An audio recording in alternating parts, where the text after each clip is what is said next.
Tavian Merritt, 38 years old, Chief Operating Officer of Merritt Caldwell Ventures, dropped a folder onto the kitchen island the way someone drops a verdict, flat, final, without looking at the person it was meant for. His wife, Mary Ashton Merritt, 34 years old, director of the Ashton Community Trust, was standing at the counter with a mug she had just stopped pretending to drink from. She had been up since 5. She had driven their daughter to school, reviewed 3 grant proposals, answered 11 emails, and started dinner before most people in their building had opened their eyes. The folder landed between her coffee and her reading glasses. "We need to talk about the Caldwell account," Tavian said. He was not looking at her. He was already loosening his cufflinks, already moving toward the window, like the conversation was something that happened behind him, not in front of him. Mary set the mug down. She opened the folder. It was a transfer authorization. Her name was on it, her signature, or something close enough to her signature that her stomach dropped before her brain caught up, was at the bottom of a document she had never seen before. "I didn't sign this," she said. "Mireille, Tavian, I didn't sign this." He finally turned around. And the thing she would remember later, the thing that would keep her awake in the months that followed, was not what he said. It was that he didn't look surprised. He looked tired. He looked like a man who had rehearsed this scene and was relieved to finally be in it. "The board is going to have questions," he said. "I need you to understand what's at stake." She put the folder back on the counter. She looked at her husband of 9 years. She looked at the way he was standing, shoulders back, jaw set, the same posture he used in board meetings when he needed people to feel like resistance was futile. "What is at stake," she said slowly, "is that my name is on a document I didn't sign." He didn't answer. He picked up his phone, typed something, and walked out of the kitchen. That night, Mary sat at her desk in the small home office she had claimed from a closet when they moved in, and she started reading. Merritt Caldwell Ventures had been built on 2 things, the Caldwell family money and Tavian's ambition. Mireille had understood this from the beginning. She had married into the Merritt name, but the Caldwell side of that company name belonged to a lineage she had spent 9 years learning to navigate. Tavian's business partner and oldest friend, Declan Caldwell. His mother, Adora Caldwell, who still sat on the board and called Mireille dear in a way that meant the opposite. What Mireille had not known, what she was only beginning to understand now, at 11:43 on a Tuesday night with a highlighter in her hand and a cold cup of tea on her desk, was that a significant portion of the capital sitting in Merritt Caldwell's private equity fund had been moved in ways that didn't match the filings. Vendor disbursements that didn't track to any contractor she recognized, a consulting firm she'd never heard of, and 2 transfer authorizations, one from 6 months ago, one from 8 weeks ago, both bearing her name. She was the director of a charitable trust. Her name had no business being on a private equity transfer document, unless someone needed a signature to attach to a paper trail, unless someone needed a person to point to when the questions started. She took a photograph of every page before she put the folder back exactly where she'd found it. She did not tell Tavian what she'd found. She did not tell anyone. She drove to her office the next morning, sat across from her assistant Renwick, who brought her coffee and said good morning, and didn't notice that her hands were not entirely steady. She spent the day doing what she always did. She reviewed grant disbursements. She signed off on the quarterly report for the trust. She took a call from a board member about the upcoming gala, and in the margins of her day, in the small pockets of time between meetings, she started pulling at threads. The consulting firm listed on the transfer documents was called Heiress Advisory Group. It had a website. Minimal, professional, the kind of site that cost $1,000 and said nothing specific, a registered agent in Delaware, a post office box in Atlanta, no LinkedIn presence, no verifiable clients. She searched the name against the Merritt Caldwell vendor registry she had accessed through a shared drive that Tavian had never thought to revoke her access to. Heiress Advisory Group appeared 14 times over the course of 3 years. 14 disbursements. The total, when she added them up on a notepad she then folded into her coat pocket, was a number that made her sit very still for a moment. $4.2 million. She went home and made dinner. She listened to Tavian talk about a deal he was closing in Charleston. She watched him pour himself a glass of scotch and thought about the way he had dropped that folder and not looked at her. The arrest happened on a Thursday morning. She was in the parking garage beneath her office building, keys in hand, when 2 people in dark suits introduced themselves as federal financial investigators. They were polite. They explained that she was being brought in for questioning regarding alleged fraudulent transfer authorizations connected to Merritt Caldwell Ventures. She was not handcuffed in the parking garage. That happened later, briefly, in a corridor of a federal building downtown, and it was witnessed only by a passing paralegal, who looked away quickly and kept walking. But the feeling of it, the cold weight of it against her wrists, was something Marelle filed away in the part of her mind that was still watching, still cataloguing, still refusing to fall apart. She asked for a lawyer before she said anything else. The lawyer's name was Josephine Creel, 61 years old, former federal prosecutor, a woman whose office smelled like old books and who had a habit of tilting her head slightly when she was deciding whether you were telling her the truth. Mireille had found her through a colleague at the trust who had used her once in a matter involving a non-profit board dispute. That seemed like a different world now. Mireille laid everything out: the folder, the signatures, the photographs she had taken, Virtus Advisory Group, the 14 disbursements, the dates, the numbers. Josephine listened without interrupting. When Mireille finished, she was quiet for a moment. "You photographed the documents the night you found them," Josephine said. "Yes, before you were contacted by investigators. Yes, and you didn't confront your husband about what you'd found." "No." Josephine tilted her head slightly. "Why not?" Marelle thought about the folder landing on the kitchen island, about the posture, about the tired, rehearsed look on Tavian's face. "Because he already knew I'd seen it," she said, "and he wasn't afraid." Josephine looked at her for a long moment. Then she opened a fresh legal pad and clicked her pen. "Tell me everything you know about Declan Caldwell," she said. Declan Caldwell, 42 years old, co-founder of Merritt Caldwell Ventures, had been Tavian's friend since their first year at Wharton. They had the kind of friendship that looked, from the outside, like brotherhood, inside jokes, shared history, dynamic where Tavian provided the drive and Declan provided the connections. Declan's family had been in private equity for 2 generations. His mother Adora sat on 3 boards and lunched with people whose names appeared in the Wall Street Journal. Declan himself was charming in the way that people who have never needed to try very hard become charming, casually, as a side effect of confidence. He also had a relationship with a woman named Fenwick Voss. Mireille had met Fenwick twice, once at a company dinner, once at a charity event, where Fenwick had worn a dress that cost more than Mireille's monthly salary and had spoken to Mireille with the particular warmth of someone who has been briefed to be warm. Fenwick was 31, she worked in consulting, and she and Declan had been together for about 2 years. What Mireille had not known, and what Josephine surfaced within 72 hours, was that Fenwick Voss was listed as the sole proprietor of Virtus Advisory Group. The story that emerged over the following weeks was not complicated, once you had the right documents. It was the kind of story that complexity had been layered over to make it look complicated. A maze built to slow down anyone who came looking. Declan had been siphoning funds from the Merritt Caldwell private equity pool into Virtus for 3 years. The consulting invoices were fabricated. The work product didn't exist. The money went into accounts controlled by Fenwick, then moved again into a series of holdings Josephine's forensic accountant was still mapping. The scheme had worked cleanly until a routine audit the previous quarter had flagged an anomaly in the vendor disbursement line. Someone had needed a signature to explain the discrepancy. Someone had needed a name to stand between the scheme and the questions. Tavian had provided his wife's name. Whether Tavian had been a full partner in the scheme or had been recruited into it, whether his role was architect or instrument, was something the investigators were still working through. But the transfer documents bearing Mireille's forged signature had been generated on a computer in Tavian's home office. That part was not in dispute. Mireille learned this from Josephine on a Wednesday afternoon, sitting in the same chair in the same office that now smelled so familiar she had stopped noticing the books. She sat with it for a moment. "He used my name," she said. "Yes, he forged my signature and he used my name to cover a theft his business partner had been running for 3 years. That's what the evidence indicates." She looked at the window. A pigeon was sitting on the ledge outside, entirely indifferent. "Did he know it would fall apart?" she asked. "Or did he think it would hold?" Josephine was quiet. "I think," Josephine said carefully, "that he thought you would be easier to manage than you turned out to be."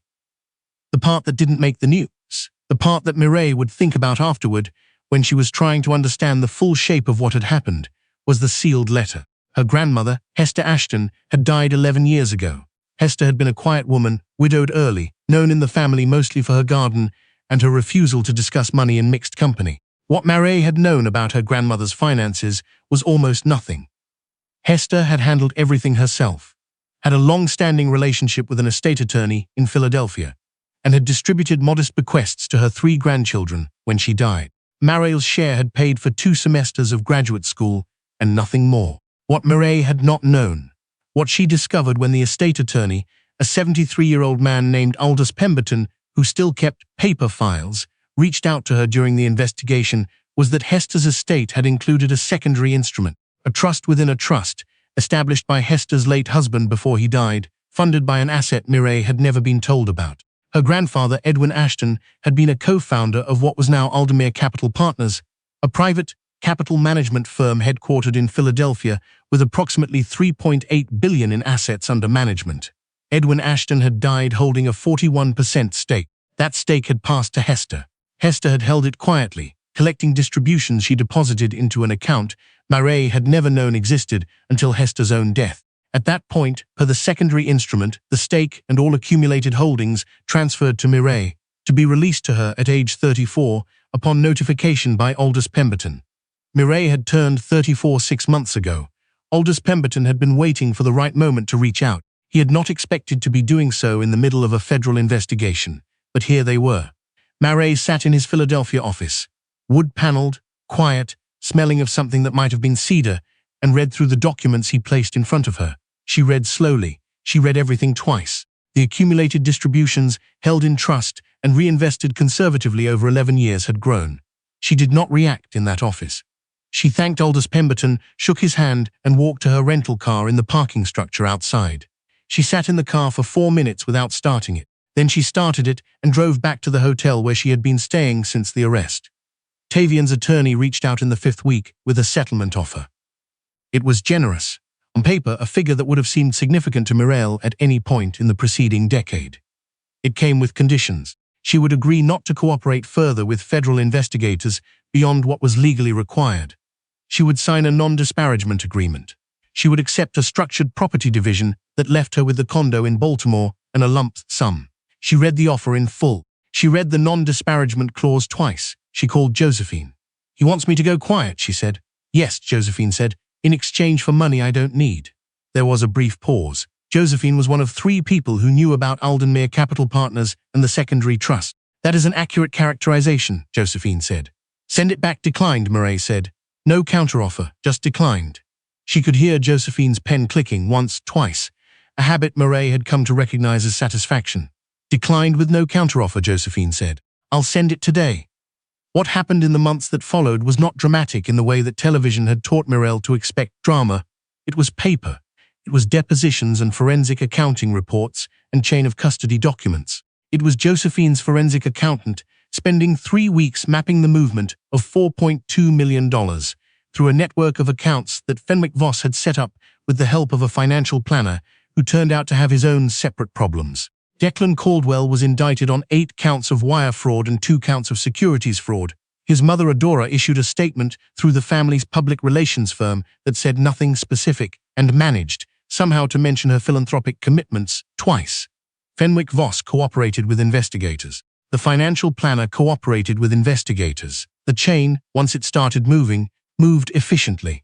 Tavian pleaded guilty to 1 count of making a false statement to federal investigators, a negotiated charge that reflected his role as instrument rather than architect, and that came with conditions of its own, including a substantial fine and the permanent dissolution of his ownership stake in Merritt Caldwell Ventures. The firm itself was restructured. The Caldwell name came off the door. The remaining partners, 3 of them, none of whom had known what Declan was doing, reached out to Mireille through their new counsel to apologize formally, and she suspected, to determine whether she intended to sue. She had not decided yet. The trust continued operating throughout. Renwick kept the office running. The quarterly report went out on time. The gala happened, slightly smaller than planned, and raised enough to fund 4 more neighborhood literacy programs for the coming year. Mireille attended. She wore a dress she had owned for 3 years and had never had occasion to wear, navy blue bought on impulse from a shop in Georgetown that she'd walked into during a rainstorm. She stood near the window with a glass of sparkling water and watched the room. The donors and the board members and the grant recipients and the volunteers who showed up every week because they believed in something and felt, for the first time in months, like herself. A board member named Quinton Drayway, 70 years old, who had known her grandfather Edwin Ashton professionally and had been tactfully mentioning this fact to Mireille for the past several weeks, appeared at her elbow. "You look like someone who's made a decision," he said. Mireille looked at him. "I look like someone who came to a party," she said. "You look like both," he said, and raised his glass and moved away. She had made a decision. She had made it quietly. the way she had done most things in her life that mattered, without announcing it, without performing it, in the early morning hours before anyone else was awake. Aldenmere Capital Partners had been operating under a management structure that had not significantly changed since Edwin Ashton's death. The remaining founding partners were aging. One had retired. The question of succession, of who would guide the firm's direction as it moved into its next phase, had been, according to Aldous Pemberton, a quiet source of tension for several years. Mirel's 41% stake made her the largest single shareholder. She had spent 9 years running a charitable foundation. She had read financial documents since she was old enough to be trusted with them. She had caught a fraud that trained investigators had been pointed toward, and she had caught it not because she was lucky, but because she paid attention to things people assumed she wouldn't bother with.